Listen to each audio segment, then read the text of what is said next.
வணக்க மக்களே, இதுதாங்க பனை மரம்.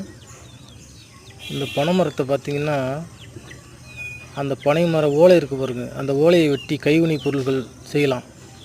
அதை மட்டையை வெட்டி வேலி அடிச்சுக்கலாம் தோட்டத்துக்கு பாதுகாப்பாக. அது காய்ச்ச உடனே அந்த பாலை வருது பாருங்கள், அந்த பாலையை சீவி அந்த பாலையிலிருந்து பனம்பால், அதாவது கல் இறக்கிக்கலாம். அந்த கல் இறக்கும்போது களையத்துக்குள்ளே சுண்ணாம்பு தடவி பதநீர் ஆக்கிக்கலாம். அந்த பதநீரை காய்ச்சி கருப்பட்டி, அதாவது பனை வெல்லம், பனங்கல்கண்டு இதை உருவாக்கிக்கலாம். அந்த காயை வெட்டி நுங்கு எடுத்து சாப்பிட்லாம், உடம்பு குளிர்ச்சி. அடுத்தபடியாக அந்த பனம் பழத்தை சாப்பிட்றோம்.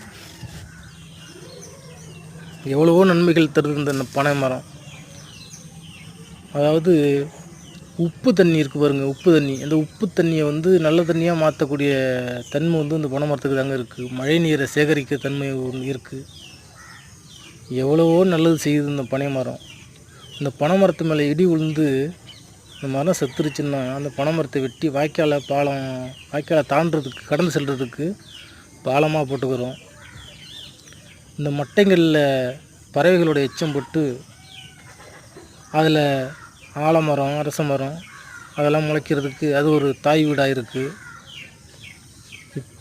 இப்பேற்பட்ட இந்த பனைமரத்தை நம்ம அழிச்சிடாமல்